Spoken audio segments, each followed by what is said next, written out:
Hi friends, welcome to Kalakkal kitchen. எல்லோரும் எப்படி இருக்கீங்க? இன்றைக்கி வந்து பார்த்திங்கன்னா ஒரு குருமா ரெசிபி பார்க்க போகிறோம். சூப்பராக என்ன பண்ணுறதுன்னு நமக்கு தெரியாது, சடனாக ஈஸியாக இந்த மாதிரி சப்பாத்திக்கு பூரிக்கும் நம்ம வச்சு சாப்பிடக்கூடிய ஒரு குருமா தான் பார்க்கலாம் அந்த வீடியோ.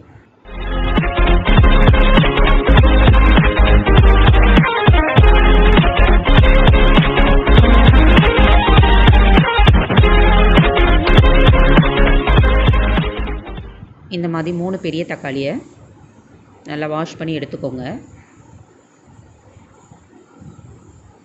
இதை 2-4 நீளமாக கட் பண்ணிக்கலாம். சின்ன சின்னதாக கட் பண்ணணும்னு அவசியம் இல்லை.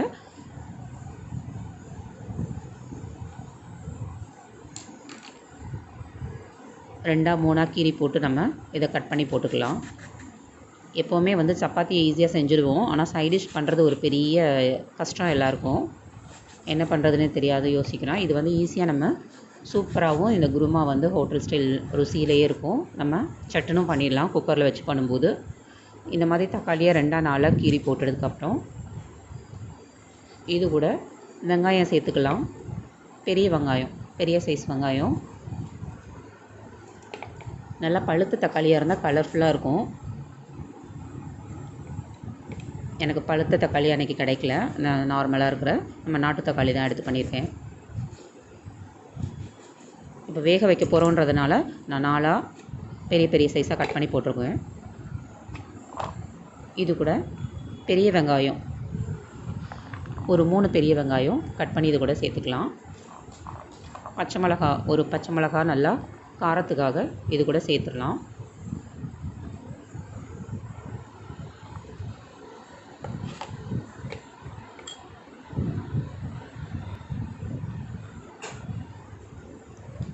நல்லா பெரிய வெங்காயமும் இதுவும் நம்ம வேக வச்சு எடுக்க போகிறோன்றதுனால நல்லா பெருசாகவே கட் பண்ணி போட்டிருக்கேன். சின்ன சின்னதாக கட் பண்ணணுன்ற அவசியம் இல்லை. இப்போ உப்பு இது கூட சேர்த்துட்டு மஞ்சத்தூள் கொஞ்சமாக, மஞ்சத்தூள், சில்லி பவுடர் ரெண்டுமே சேர்த்துட்டு கொஞ்சமாக குடமிளகாய் எடுத்து சேர்த்துருக்கேன். இதுக்காக நல்லா வாசமாக இருக்கும் அப்படின்றதுனால குடமிளகாய் சேர்த்துருக்கேன்.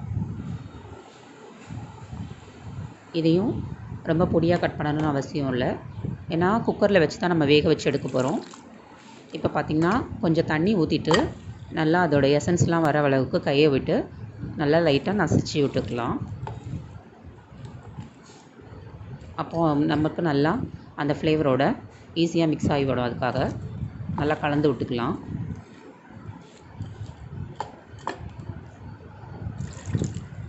ஒரு அரை கிளாஸ் அளவு தண்ணி சேர்த்துட்டு இந்த மாதிரி நல்லா மசிச்சு எடுத்துட்டு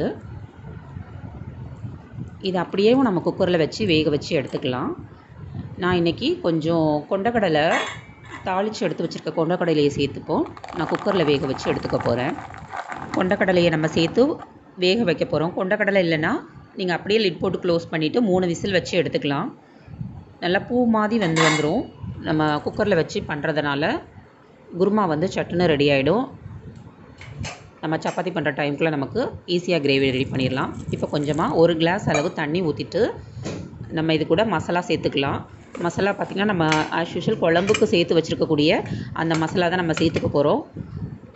1 ஸ்பூன் அளவு இது கூட குழம்பு மசாலா பொடி சேர்த்துட்டு நம்ம லிட்டு போட்டு மூடி வச்சுட்டு நல்லா வேக விட போகிறோம்.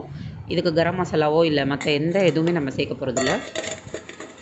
கொண்டக்கடலையோட நம்ம குழம்பு மசாலா பொடியும் சேர்த்து லிட்டை போட்டு இப்போ க்ளோஸ் பண்ணிவிட்டு 3 விசில் வச்சு இப்போ நம்ம இறக்கிடலாம். கமகமன்னு நல்லா ஒரு வாசனையாக இருக்கும். அதே போல் ஈஸியாகவும் செஞ்சிடலாம். நம்ம குக்கர் வச்சுட்டு இப்போது வெந்து வரதுக்குள்ளே தேங்காய், 1 பல் இஞ்சி,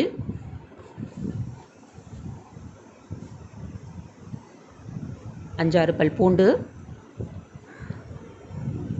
கொத்தமல்லி தழை, கொஞ்சமாக சோம்பு சேர்த்து நம்ம இதெல்லாம் மிக்சியில் வச்சு நம்ம பேஸ்ட்டை மாதிரி நல்லா அரைச்சி எடுத்துக்க போகிறோம்.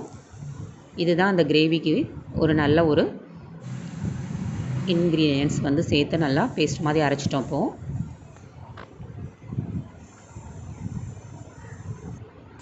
இப்போ பார்த்திங்கன்னா விசில் வந்துடுச்சு. 3 விசில் வந்ததுக்கப்புறம் பார்த்திங்கன்னா நல்லா குழஞ்சி பூ மாதிரி ஆகிடுச்சு பாருங்கள். ஈஸியாக நமக்கு கிரேவி ரெடி ஆகிடுச்சு. இப்போ அடுப்பில் வச்சுட்டு ஒரு நல்லா கிளறி விடுறேன். நல்லா கொதித்து வந்துடுச்சு பாருங்கள்.